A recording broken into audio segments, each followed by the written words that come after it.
150 лет – серьезная веха. В этом году ее отмечает не только Апшеронский район. В его границах подобные именины отметят несколько станиц. Посмотреть, как проходит празднование в Самурской, отправился наш корреспондент. Под открытым небом выставка декоративно-прикладного искусства, выставка работ детского творчества. На фотографиях первых переселенцев можно узнать своих дедов и прадедов. И поверьте, такие, конечно же, нашлись. А эти картины, вышивка и домашние заготовки – гордость станичных мастериц. Началось торжественное мероприятие с рассказа о возникновении станицы. О первых переселенцах, первых домах и жителях рассказали ведущие праздника. Вся программа сопровождалась музыкальными номерами.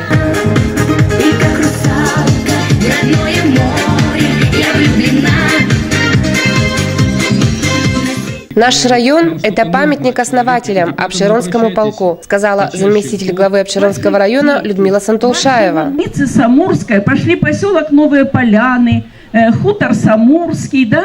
И те старожилы, которые я вижу здесь вот находятся, помнят, какая была прекрасная здесь школа, шикарный был дом культуры, а библиотека, книги, которые в ней находились, не было цены.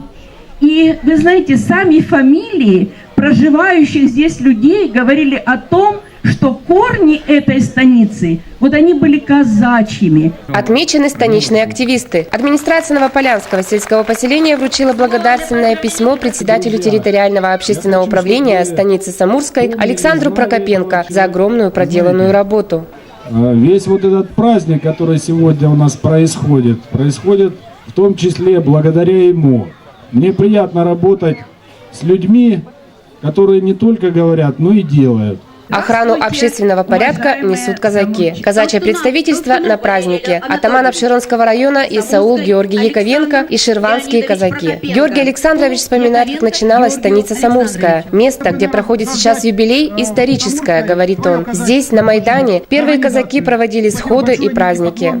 Самурчане, станичники, входили в 24-й казачий полк, который участвовал в войнах на Турецкой войне, на Западном фронте, защищал Россию. Создать историческое Самурское казачье общество. Такое предложение поступило от самурчан атаману района. Станица-то казачья. Гала-концерт подготовили коллективы художественной самодеятельности Новополянского и Апшеронского домов культуры. Музыкальные номера с песнями и танцами были посвящены почетным жителям станицы Самурской, а также ветеранам, предпринимателям, спонсорам.